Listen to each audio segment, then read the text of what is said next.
Welcome to Amit Shukla YouTube channel friends. તો friends, આજે આપણે વાત કરીશું 24 ઓગસ્ટના મહત્વના કરંટ અફેર્સ. ઓકે, તો આજના સેશનની શરૂઆત કરીએ. તો આજના સેશનનો પહેલો સવાલ છે, હાલમાં ભારતે કયા દેશ પાસેથી 6 TU-160 લાંબા અંતરના બોમ્બ ખરીદવાનો નિર્ણય કર્યો? તો અહીં આગળ બોમ્બર્સ, રાઈટ, બોમ્બ નહીં, બોમ્બર્સ. તો અહીં આગળ રશિયાની વાત છે. કોની પાસેથી? રશિયા પાસેથી ભારતે વર્તમાનમાં 6 TU-160 સ્ટ્રેટેજિક બોમ્બર ખરીદવાનો નિર્ણય કર્યો. દેખો, આમાંથી સવાલ આવશે ને આનો ચાન્સ બી છે. જેમ કે જ્યારે બી પહેલા તો અહીં આગળ દેખ લે, બોમ્બરનો મતલબ શું થાય? દેખો, બોમ્બરનો મતલબ એ થાય કે ભાઈ એવા ફાઇટર પ્લેન હોય જેમનો ઉપયોગ જમીન યા નૌસેનાના લક્ષ્યને ટાર્ગેટ કરવા યા હવાથી જમીન પર યા હવાથી ક્રૂઝ મિસાઇલને છોડવા, રાઈટ, હવાથી જો વાત કરીએ અહીંયા આગળ આને ટાર્ગેટ કરવા માટે શેનો ઉપયોગ થાય? તો એ બોમ્બરનો ઉપયોગ થાય. બોમ્બર શું હોય કે એવા ફાઇટર પ્લેન હોય જેમનો ઉપયોગ જમીન યા નૌસેનાના લક્ષ્યને ટાર્ગેટ કરવા માટે, રાઈટ. તો એક મુદ્દો તો આ બન્યો. હવે જ્યારે તમે એક શબ્દ દેખ્યો ભાઈ અહીંયા આગળ જે TU-160 શું છે? તો ભાઈ TU-160 છે સ્ટ્રેટેજિક બોમ્બર. TU-160 શું છે? ભાઈ સ્ટ્રેટેજિક બોમ્બર. ઓકે, હવે જ્યારે તમે શબ્દ બોમ્બર સાંભળો છો, બોમ્બરના બે પ્રકાર હોય. એક તો સ્ટ્રેટેજિક બોમ્બર કહેવામાં આવે, રાઈટ, એક હોય છે સ્ટ્રેટેજિક બોમ્બર, અને એક જો વાત કરીએ તમારા કયા બોમ્બર? બી ટેક્ટિકલ બોમ્બર. ભારત પાસે અત્યાર સુધી કયા બોમ્બર હતા? ટેક્ટિકલ બોમ્બર. સર, આ ટેક્ટિકલ બોમ્બર નો મતલબ શું થાય? દેખો, અહીં આગળ ટેક્ટિકલ બોમ્બર નો મતલબ એ થાય કે યુદ્ધના સમયગાળા દરમિયાન પોતાની જમીન પર, માને કે ભારતીય જમીન પર જો દુશ્મન દેશ અહીં આગળ પોતાનું બેઝ બનાવે છે અથવા તો તેના જે મિલિટરી હથિયાર નિશાનો, રાઈટ, જે મિલિટરી હથિયારો છે, તો તેને અહીં આગળ ટાર્ગેટ કરવા માટે શેનો ઉપયોગ થાય? ટેક્ટિકલ બોમ્બર્સ. માને કે ટેક્ટિકલ જે બોમ્બર છે, માને કે જે ફાઇટર પ્લેન છે, એનો ઉપયોગ થાય. ભારતની પોલિસી શું છે કે અહીંયા આગળ નો ફર્સ્ટ પોલિસી. ભારત દ્વારા ક્યારે બી કોઈ દેશ પર અહીંયા આગળ સામેથી હુમલો નહીં કરવામાં આવતો. સપોઝ કોઈ દેશ ભારત પર હુમલો કરે છે તો એવા કિસ્સામાં ડિફેન્સ માટે, તો તમને ખ્યાલ છે ભાઈ ડિફેન્સ માટે આગળ ટેક્ટિકલ બોમ્બર ઇનફ છે. બટ વર્તમાનમાં જે રીતના અલગ અલગ દેશો ભારત દેખી રહ્યો, જેમ કે ચાઇના છે, પાકિસ્તાનના લીધે અહીંયા આગળ ભારત પાસે કે ભાઈ લોંગ રેન્જ કે ભાઈ બીજા દેશમાં અહીંયા આગળ ભારતથી જ ટાર્ગેટ કરવા માટે અહીંયા આગળ સ્ટ્રેટેજિક બોમ્બર ખરીદવામાં. હવે સર, આ સ્ટ્રેટેજિક બોમ્બરનો ઉપયોગ શેના માટે થાય? દેખો, સ્ટ્રેટેજિક બોમ્બર એવા મીડિયમ છે જેને કહેવામાં છે લોંગ રેન્જના લડાકુ વિમાન, જેમનો ઉપયોગ રણનીતિ અંતર્ગત દુશ્મન દેશોના શહેરો, ફેક્ટરી અને સૈન્ય ઠિકાના, મિલિટરી કારખાના પર અટેક કરવાનો છે. તો ભાઈ હોપફુલ તમારો આ પોઈન્ટ ક્લિયર છે. બોમ્બર કોને કહીશું? બોમ્બરના બે પ્રકાર આવે, સ્ટ્રેટેજિક અને ટેક્ટિકલ બોમ્બર. ભારત પાસે ટેક્ટિકલ બોમ્બર તો હતા બટ સ્ટ્રેટેજિક બોમ્બર નતા. વર્તમાનમાં ભારતે રશિયા પાસેથી 6 સ્ટ્રેટેજિક બોમ્બર ખરીદવાનો નિર્ણય કર્યો છે. તો ભાઈ હોપફુલ તમારો આટલો પોઈન્ટ ક્લિયર હશે. જો આ પોઈન્ટ ક્લિયર હોય તો કમેન્ટ બોક્સમાં જરૂર કહી દેજો કે હા સર ક્લિયર. ઓકે, ભારત તેની વ્યૂહાત્મક શક્તિ વધારવા માટે રશિયા પાસેથી આ બોમ્બ ખરીદવા માંગે છે. અમેરિકાએ તેની પ્રારંભિક ઉડાન સામે વાંધો ઉઠાવ્યો હતો કારણ કે આ બોમ્બર પ્રકૃતિમાં જોખમી છે. ઓકે, જ્યારે બી તમે TU-160 જે સ્ટ્રેટેજિક બોમ્બરની વાત કરી તો આના વિશે બી જાણી લે. આને કહેવામાં છે વ્હાઇટ સ્વાન. વ્હાઇટ સ્વાન નો મતલબ છે કે ભાઈ અહીંયા આગળ સફેદ હંસ કહેવામાં આવે છે. આ જે TU-160 છે 2 મેક થી વધુ ઝડપી છે. કેટલું? 2 મેક. 2 મેક માને કે અવાજની ગતિથી 2 ગણું ઝડપી. ઓકે, આની જે સ્પીડ છે 2200 કિલોમીટર પ્રતિ કલાક છે. ઓકે, તો એક પોઈન્ટ તો આપ તમે દેખી શકો. ત્યારબાદ જો વાત કરીએ TU-160 છે અંદાજિત 52,000 ફીટની ઊંચાઈથી, રાઈટ, 52,000 ફીટની ઊંચાઈથી વધુ ઉડાન ભરી શકે છે, જેના કારણે રડારમાં આવવું મુશ્કેલ છે. કોણ? TU-160. ત્યાર પછી જે TU-160 છે ક્રૂઝ એન્ડ લેન્ડ અટેક બંને કરી શકે. ક્રૂઝ એન્ડ લેન્ડ અટેક બંને કરી શકે, સાથે સાથે ટ્રેડિશનલ ન્યુક્લિયર વેપનને બી કેરી કરી શકે.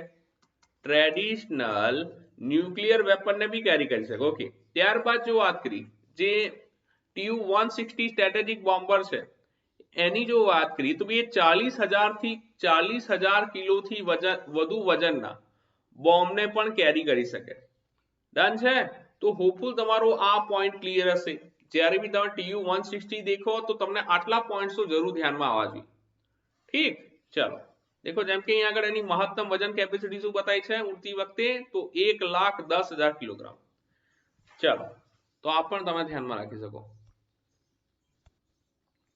સવાલ નંબર સેકન્ડ છે, હાલમાં નીતિન ગડકરી સાહેબે ભારતની પ્રથમ AC double decker electric bus launch કરી છે। શું લોન્ચ કર્યું છે? ઇલેક્ટ્રિક બસ લોન્ચ કરી છે। જેનું નામ શું છે? તો જેનું નામ છે સ્વિચ EIV22। તો ભાઈ આ ભારતની પ્રથમ AC double decker electric bus launch કરી છે। કોને? તો ભાઈ અહીંયા આગળ જે ભારતના જે માર્ગ એન્ડ પરિવહન અને જે ધોરીમાર્ગ મંત્રી છે નીતિન ગડકરી સાહેબે, અને આને કોના દ્વારા ડેવલપ કરવામાં આવી છે? અશોક લેલેન્ડ દ્વારા। કોના દ્વારા? અશોક લેલેન્ડ દ્વારા। દેખો આ શું કહે છે કે ભાઈ બસ જે છે માત્ર 45 મિનિટના ચાર્જ સાથે, ભાઈ 45 મિનિટના ચાર્જ સાથે 100 કિલોમીટરની રેન્જ હાંસલ કરી છે। જ્યારે આને સંપૂર્ણ ચાર્જ કરવામાં આવે તો ભાઈ 80 મિનિટનો સમય લાગે છે, રાઈટ। તો લગભગ 200 કિલોમીટર સુધી આ જો વાત કરીએ માને કે પોતાનો ડિસ્ટન્સ હાંસલ કરી શકે। અને તે nickel manganese and cobalt battery સાથે આ છે, જે 8 વર્ષની વોરંટી સાથે આ છે। સ્વિચ EV22 સિંગલ ડેકર બસ કરતા લગભગ બમણા મુસાફરોને લઈ જઈ શકે। આ ઇલેક્ટ્રિક ડબલ ડેકર શહેરી સફર માટે એક આદર્શ ઉકેલ તરીકે કામ કરે કે અહીંયા આગળ હા શહેરમાં તમને બી ખ્યાલ છે કે ડિસ્ટન્સ ઓછું હોય ને 200 કિલોમીટરની આની માને કે 100 કિલોમીટરની વાત છે, 45 જો વાત की મિનિટમાં ચાર્જ થઈ જાય તો 100 કિલોમીટરમાં અહીંયા આગળ જો શહેરની અંદર જ જવું છે તો આરામથી લગભગ જો 5 કિલોમીટર या 7 કિલોમીટરનો પટ્ટો या 10 કિલોમીટરનો પટ્ટો તો લગભગ જો વાત की 5 ફેરી તો આરામથી કરી શકે। ઠીક, 10 જાના 10 આના એ રીતના। તો લક્ષ્ય જો વાત કે અશોક લેલેન્ડ ડિસેમ્બરથી અહીં આગળ Brihad Mumbai electric supply and ટ્રાન્સપોર્ટને બેસ્ટને 200 એર કન્ડિશનર યુનિટ પ્રદાન કરવાની યોજના ધરાવે છે। ને ભારતમાં ઇલેક્ટ્રિક બસો ભવિષ્યમાં સામૂહિક જાહેર પરિવહનમાં મહત્વપૂર્ણ ભૂમિકા ભજવશે। આનાથી જે ઇમ્પોર્ટ જે આપણું જે ફ્યુલ છે જે ક્રૂડ ઓઇલનું ઇમ્પોર્ટ બિલમાં ઘટાડવાની સરકારની પહેલને ટેકો બી મળશે ને જે વાયુ પ્રદૂષણને રોકવામાં મદદ બી કરશે। તો તમે આ પોઈન્ટ દેખી શકો કે હવે જો વાત કરીએ સરસાની વાત કરીએ देखो વર્તમાનમાં જો ભારતની વાત કરીએ ભાઈ ભારત દુનિયામાં 5મું સૌથી મોટું કાર બજાર છે। કેટલામું? 5મા નંબરનું। અને લગભગ જે નજીકના ભવિષ્યમાં તે ટોપ 3 માં આવી જશે। શેમાં? ટોપ 3 માં। ચલો ઠીક છે। હવે વર્ષ 2030 સુધી ભારતમાં લગભગ 40 કરોડ ગ્રાહકો, કેટલા? 40 કરોડ ગ્રાહકો અહીં આગળ વ્હીકલની તલાશમાં હશે કે જેમને વ્હીકલની જરૂર છે। કેટલા કરોડ ગ્રાહકો? 40 કરોડ ગ્રાહકો। જેમ કે જે પેરિસ પેક્ટ થયા છે, જે પેરિસ સમજૂતી થઈ છે એના અંતર્ગત જે ઓટોમોબાઈલ ગ્રાહકોની જે વધતી સંખ્યા છે, જે ટ્રેડિશનલ ફ્યુલ રાઈટ એના ખપત રાઈટ કે ભાઈ એના જે યુઝમાં કોઈ વૃદ્ધિની તો સંકેત આપી નહીં રહ્યા। ને તમને ખ્યાલ છે ભારત સરકારનો એક ટાર્ગેટ બી છે 2070 સુધી ભારત સરકારનો ટાર્ગેટ શું બી ઝીરો કાર્બન ઉત્સર્જન ક્યાં સુધીમાં? 2070 સુધીમાં। તો તમને બી ખ્યાલ છે ભારતે અહીં આગળ પરિવહન ક્ષેત્રમાં ક્રાંતિની આવશ્યકતા છે અને જે સારી રીતે ચાલવા યોગ્ય છે તેવા સાર્વજનિક પરિવહનને જો તમે દેખો તો અહીં આગળ મોટા પ્રમાણમાં કે ભાઈ જેનાથી લોકો એક માને કે સપોઝ અહીં આગળ બસ ચાલશે તો ઓબ્વિયસ છે ભાઈ અહીં આગળ 100 લોકો બેસશે તો એવા કિસ્સામાં જે પર્સનલ વ્હીકલ છે એમાં ઘટાડો થશે।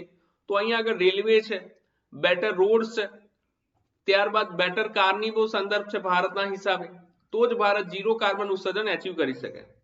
હવે તમને બી ખ્યાલ છે કે જે ઓટોમેટિવ જે સ્પેશિયલિસ્ટ છે યા જે ઓટોમેટિવ પ્રોફેશનલ છે તો અહીં આગળ એમના બી ખ્યાલ છે કે જે ઇલેક્ટ્રિક છે રાઈટ જે ઇલેક્ટ્રિક છે નેક્સ્ટ ફ્યુચર છે। ભારતમાં બી મોટા પ્રમાણમાં જે બેટરી નિર્માણ છે એનું ઇન્ફ્રાસ્ટ્રક્ચર છે નહીં, બટ વર્તમાનમાં પ્રયત્ન છે મોટા પ્રમાણમાં ભારતમાં બેટરી બને।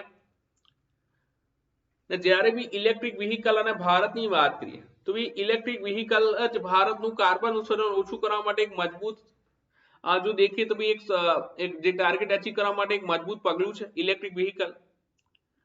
તમને ખ્યાલ છે કે જો વર્તમાનમાં 2020 ની જો વાત કરીએ રાઈટ 2020 નો એક આંકડો હતો કે ભાઈ લગભગ 100 માંથી જો હાલમાં જો 100 કાર વેચાય તો 100 માંથી 2 કાર કઈ હોય? ઇલેક્ટ્રિક કાર હોય। અને વર્ષ 2020 માં જે ઇલેક્ટ્રિક વ્હીકલની જે વેચાણ છે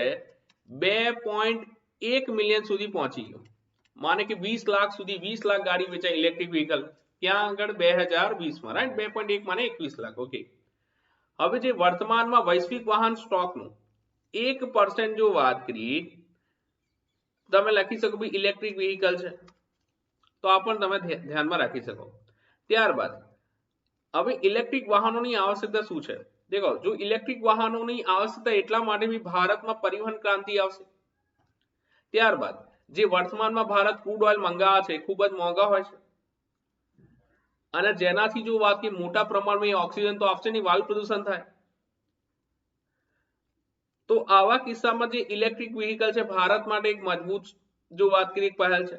ભારત સરકાર કોઈ પ્રયત્ન કરે ઇલેક્ટ્રિક વાહનોને સમર્થન કરવા માટે? હા, ભારતે 2030 સુધીનો ટાર્ગેટ નક્કી કે 30% ઇલેક્ટ્રિક વ્હીકલ ભારતમાં જોવા મળશે. ક્યાં સુધીમાં? 2030 સુધીમાં. તમને ખ્યાલ છે જે ગ્લાસગોમાં COP26 હતું ક્લાઇમેટ ચેન્જ માટે, એમાં ભારતે પંચામૃત કન્સેપ્ટ આપ્યો હતો. જરૂર લખજો પંચામૃતમાં ભારતે કઈ કઈ બાબતની વાત હતી, એમાં બી આ ઇલેક્ટ્રિક વ્હીકલની વાત હતી. ત્યારબાદ જે ગ્લાસગો શિખર સંમેલન છે એમાં ભારત દ્વારા વિભિન્ન વિચારોના સમર્થન પણ કરવામાં આવ્યું હતું, જેમાં રિન્યુએબલ એનર્જી સોર્સિસ થી ભારતની ઉર્જાને 50% પૂર્ણ કરવાની વાત છે. કયા વર્ષ સુધીમાં? 2030 સુધીમાં. અને જે લગભગ જે કાર્બન ઉત્સર્જન જો 50% એચીવ કરી લે રિન્યુએબલ એનર્જી સોર્સિસ થી, તો એવા કિસ્સામાં ભારત 2030 સુધી કેટલું ટન કાર્બન ઉત્સર્જન ઓછું કરી શકે? આ લખી લેજો, 1 બિલિયન ટન. કેટલા બિલિયન ટન? 1 billion ton. અને 2070 સુધી શુદ્ધ શૂન્ય કાર્બન ઉત્સર્જન એચીવ કરી શકે. ક્યારે? કે જ્યારે ભારત 2030 સુધીમાં પોતાની જે ઉર્જા જે જરૂરિયાત છે એની 50% કમ્પ્લીટ કરી લે. ક્યાં સુધી? 2030 સુધીમાં. જેમ કે ભારતમાં ઇલેક્ટ્રિક વ્હીકલને સપોર્ટ કરવા માટે જેમ કે એક સ્કીમ છે FAME-2, માને કે ફેમ યોજના, જો તમને ખ્યાલ હોય ફેમ, રાઈટ. ફેમ યોજના તો મોસ્ટ ઓફ ને ખ્યાલ હશે ને પ્રભુ. Faster adoption and manufacturing of electric vehicles, right, electric vehicle ના મેન્યુફેક્ચરિંગ માટે. ત્યાર પછી PLI production link incentive scheme for advance chemistry cell. ત્યાર પછી જો યાદ કરો બેટરી મેન્યુફેક્ચરિંગ માટે બી કે ભાઈ જે વર્તમાનમાં જે બેટરી મેન્યુફેક્ચરિંગ છે એના માટે બી આગળ ઇન્ફ્રાસ્ટ્રક્ચર બનાવવા માટે ભારત સરકાર મદદ કરી રહી છે. તો આ પણ તમે દેખી શકો. અને જો ભારતનો ડેટા દેખી બી બેટરીના સંદર્ભમાં, તો બી ભારતે $1 બિલિયન થી વધુના જો વાત કરીએ લિથિયમ આયન સેલ 2021 માં ઇમ્પોર્ટ કર્યા છે. કેટલા? $1 બિલિયન થી વધુના. તો આ પણ તમે ધ્યાનમાં રાખી શકો, રાઈટ. અને અહીં આગળ જો વાત કરીએ, રાઈટ, અહીં આગળ તો આ પોઈન્ટ જરૂર ધ્યાનમાં રાખજો. ઓકે, હવે મોસ્ટ ઓફ ભારતમાં ઇલેક્ટ્રિક વ્હીકલ ના મોસ્ટ ઓફ કન્સર્ન શું છે? દેખો, એક તો લેક ઓફ ચાર્જિંગ સ્ટેશન છે. એવી ચાર્જિંગ સ્ટેશનની કહાની અહીં આગળ તમને બી ખ્યાલ છે, વર્તમાનમાં એવું ઇન્ફ્રાસ્ટ્રક્ચર છે નહીં. જો 2018 નો રિપોર્ટ દેખીએ તો બી ભારતમાં 650 ચાર્જિંગ સ્ટેશન છે. કેટલા? 650 ચાર્જિંગ સ્ટેશન. અને જો વાત કરીએ જે અલગ અલગ દેશોની જેમ કે ચાઇના યા બાકી દેશોની વાત કરીએ તો અહીં આગળ ત્યાં આગળ 5 મિલિયન થી વધુ ચાર્જિંગ સ્ટેશન છે. તો આ પણ તમે દેખી શકો. અને ઘણા એવા વ્હીકલ છે જે લગભગ ઘણો સમય લઈ લે ચાર્જ થવા માટે. તો આ બી તમે ધ્યાનમાં રાખી શકો. ઓકે, ને ત્યારબાદ જો બેઝિક ઇલેક્ટ્રિક કાર છે એનું જે કોસ્ટ છે એ બી ખૂબ જ વધુ છે નોર્મલ કાર કરતા. જેમ કે મેં તમને એક્ઝામ્પલ આપ્યું હતું, એક ગાડી તમને જે પેટ્રોલ વાળી ગાડી 11 માં મળે એ જ ગાડી ઇલેક્ટ્રિકલમાં 18 થી 19 માં મળે. તો આ પણ એક સંદર્ભ છે જે જરૂર ધ્યાનમાં રાખવા જોઈએ. ઠીક, ચાલો. અને હા, વર્તમાનમાં ઇલેક્ટ્રિક વ્હીકલ જરૂરી કેમ છે? દેખો, ભારત જો વાત की લગભગ 80% ક્રૂડ ઓઇલ ઇમ્પોર્ટ કરે છે, જેનો લગભગ ખર્ચ કેટલો છે? $100 બિલિયન. કેટલા બિલિયન ડોલરનો? $100 બિલિયન. તો બી આનાથી જ્યારે ઇલેક્ટ્રિક વ્હીકલ આવશે તો એમાં ઘટાડો થશે. તો આ પણ તમે ધ્યાનમાં રાખી શકો. ચલો. અને હા, એક પોઈન્ટ કદાચ તમારી એક્ઝામમાં બની જાય કે જે ઇલેક્ટ્રિકલ વ્હીકલ છે ચાર્જિંગ સ્ટેશન બનાવવાના છે, તો જે મિનિસ્ટ્રી ઓફ પાવર છે એને કીધું કે ભાઈ કમસે કમ 25 કિલોમીટરના, રાઈટ, કે ભાઈ અહીંયા આગળ જો વાત કરીએ 25 કિલોમીટરના હાઈવે પર, માને કે 25 કિલોમીટરના ડિસ્ટન્સ પર હાઈવે પર બંને સાઈડ ચાર્જિંગ સ્ટેશન હોવા જોઈએ. અને ગ્રીડ થી, રાઈટ, જે પ્રેઝન્ટ ઇન ગ્રીડ થી લગભગ 3 કિલોમીટરના દૂરી પર. તો આ બી ટાર્ગેટ છે. ચાલો, તો આ તમામ ટાર્ગેટ તમે ધ્યાનમાં રાખી શકો. તો બી વર્તમાનમાં જે ઇલેક્ટ્રિક કારની વાત છે તો હોપફુલ આટલા પોઈન્ટ તમે ધ્યાનમાં રાખશો. આગળ વાત કરીએ. સવાલ નંબર લઈશું 3. હાલમાં ચંડીગઢ ઇન્ટરનેશનલ એરપોર્ટનું નામ કોના નામ પર રાખવામાં આવ્યું? તો વર્તમાનમાં ચંડીગઢ ઇન્ટરનેશનલ એરપોર્ટનું નામ શહીદ ભગતસિંહના નામ પર રાખવામાં આવ્યું. તો તાજેતરમાં જે પંજાબના મુખ્યમંત્રી છે ભગવતસિંહ માન અને હરિયાણાના ડેપ્યુટી સીએમ દુષ્યંત ચૌટાલાએ સામૂહિક રીતે ચંડીગઢ ઇન્ટરનેશનલ એરપોર્ટનું નામ શું કરવામાં આવ્યું? શહીદ ભગતસિંહના નામ પર રાખવાનો નિર્ણય કર્યો.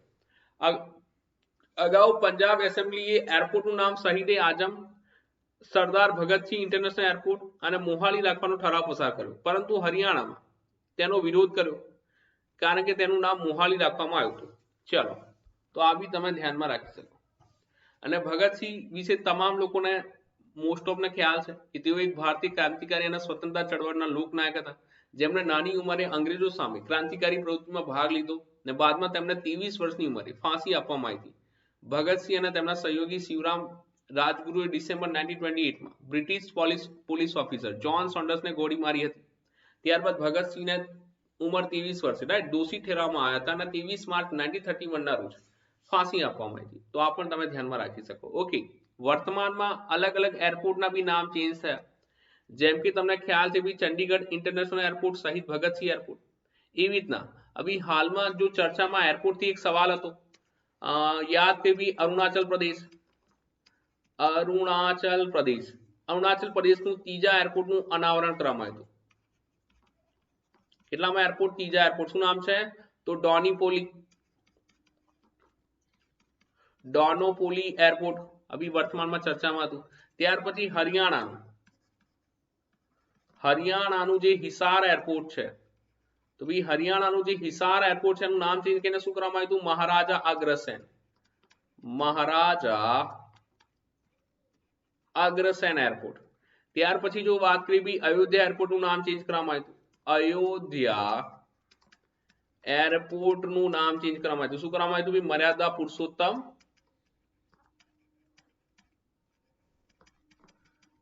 મર્યાદા પુરુષોત્તમ શ્રી રામ એરપોર્ટ.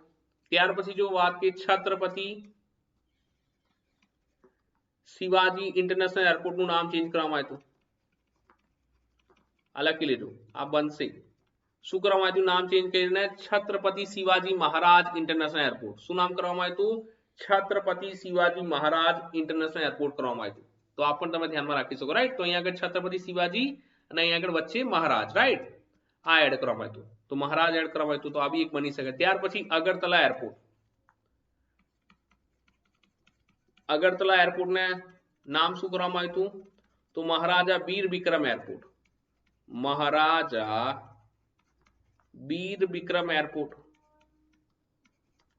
ત્યારબાદ જો વાત કરીએ અલગ અલગ એરપોર્ટની, જેમ કે તમને ખ્યાલ હોવું જોઈએ કે ભાઈ એક એરપોર્ટ છે કેમ્પેગોડા એરપોર્ટ. ક્યાં છે? બેંગ્લોરમાં. રાઈટ, કેમ્પેગોડા એરપોર્ટ ક્યાં છે? તો અહીંયા આગળ બેંગ્લોરમાં. ત્યારબાદ જો વાત કરીએ ડેમ્બોલિન પૂછે તો ભાઈ ડેમ્બોલિન તમે લખશો ગોવા. ગોપીનાથ બરદોલી એરપોર્ટ ક્યાં છે? આસામ. વીર સાવરકર એરપોર્ટ ક્યાં છે? અંદમાન નિકોબાર. ડોક્ટર ભીમરાવ આંબેડકર એરપોર્ટ ક્યાં છે? નાગપુર. લાલ બહાદુર શાસ્ત્રી વારાણસી. ચૌધરી ચરણસિંહ પૂછે તો લખનઉ. જયપ્રકાશ નારાયણ એરપોર્ટ પૂછે તો પટના. ને બિરસા મુંડા એરપોર્ટ પૂછે તો રાંચી. રાણી અહલ્યાબાઈ હોલકર એરપોર્ટ પૂછે તો રાણી અહલ્યાબાઈ હોલકર એરપોર્ટ પૂછે તો તમે લખશો અહીં આગળ ઇન્દોર. જો યાદ આવે તો રાઈટ, રાણી અહલ્યાબાઈ હોલકર એરપોર્ટ જો પૂછે તો આ પણ તમને ખ્યાલ હોવું જોઈએ. ચલો,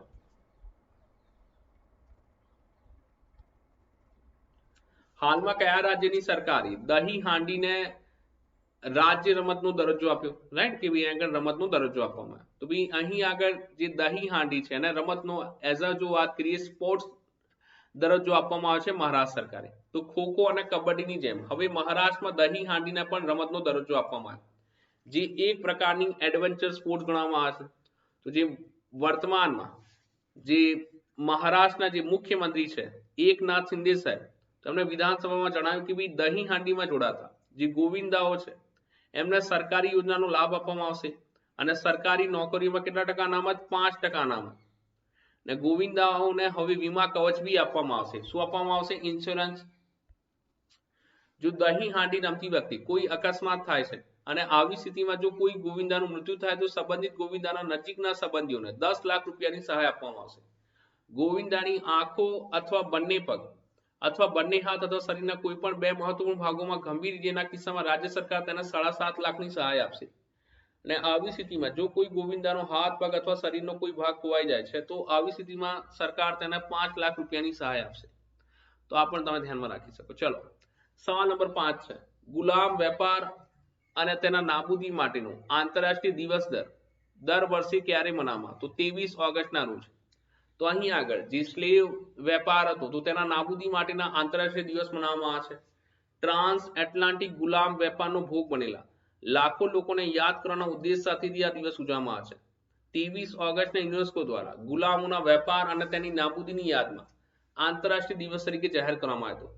અને આ દિવસે 1791માં સાન્ટો ડોમિંગોમાં અહીં આગળ જો વાત કરીએ એક બળવો ફાટી નીકળ્યો હતો જેણે ટ્રાન્સ એટલાન્ટિક ગુલામ વેપારને નાબૂદ કરવાનો માર્ગ મોકળો કર્યો. તો આ પણ તમે ધ્યાનમાં રાખી શકો. રાઈટ, ક્યારે? 23 ઓગસ્ટના રોજ. ઓકે,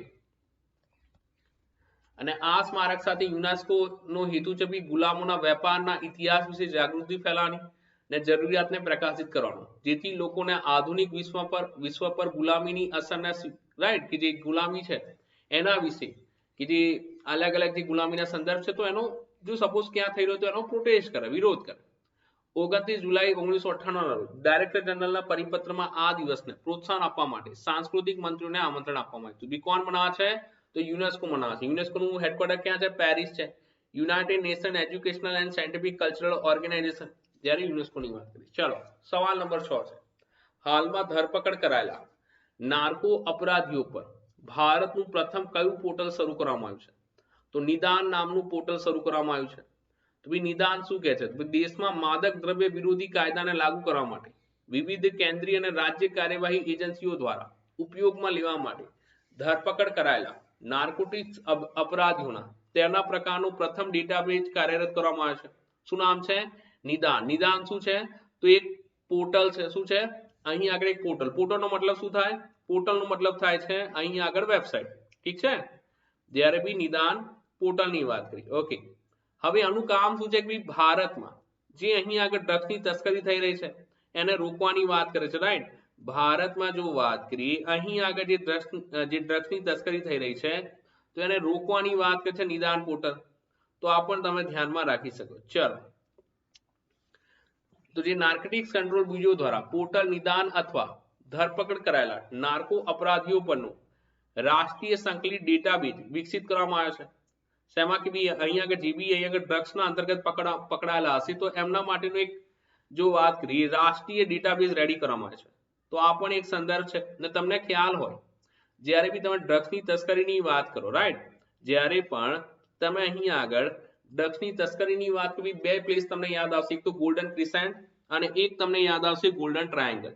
જો તમને યાદ આવે તો રાઈટ, એ તમારે કમેન્ટ બોક્સમાં લખવાનું છે. રાઈટ, એ તમારે અહીં આગળ કમેન્ટ બોક્સમાં લખવાનું છે.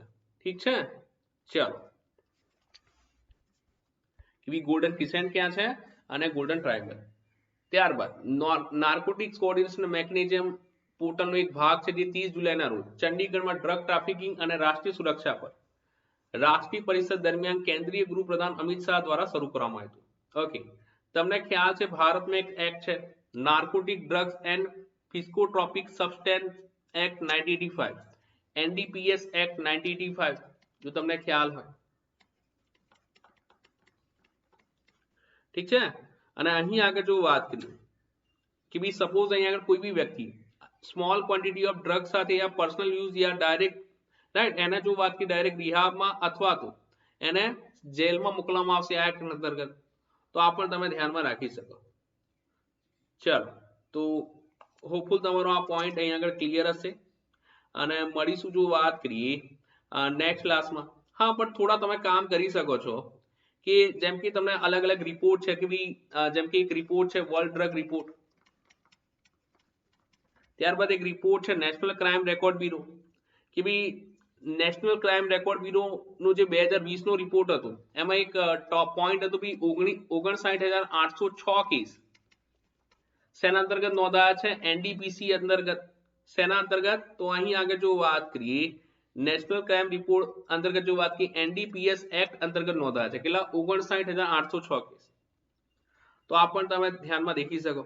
ઓકે, ત્યાર પછી એમ્સ ઇન્ડિયાનો એક રિપોર્ટ આવ્યો હતો, all India institute of medical science 2019 નો, જેમાં શું કહે છે કે ભારતમાં 3.1 કરોડ કેનાબીસ યુઝર્સ છે અને 2.3 કરોડ ઓપિયડ યુઝર છે, જેમાંથી જો 3.1 કરોડ જે કેનાબીસ યુઝર છે એમાં 25 લાખ એકદમ ડેડિકેટેડ યુઝર છે, ખ્યાલ છે, તો આ પણ તમે ધ્યાનમાં રાખી શકો. ચાલો, તો આ તમામ પોઈન્ટ અહીંથી કનેક્ટ કરી શકો, રાઈટ, આ તમામ પોઈન્ટ અહીંથી કનેક્ટ કરી શકો. જેમ કે ભારતમાં એક મુદ્દો છે નશા મુક્ત ભારત, ભારતે અભિયાન ચલાવ્યું છે, ડ્રગ ફ્રી ઇન્ડિયા કેમ્પેન, જેનું ફોકસ શું છે અહીંયા આગળ મોટા માત્રામાં ડ્રગ્સની તસ્કરી યા ડ્રગ્સના માટે અવેરનેસ ફેલાવવું, નશા મુક્ત કરવું, તો આ તમામ પોઈન્ટ કનેક્ટ કરી શકો. ચલો, તો મળીશું નેક્સ્ટ ક્લાસમાં, ત્યાં સુધી વાંચો, તૈયારી કરો, મોજ.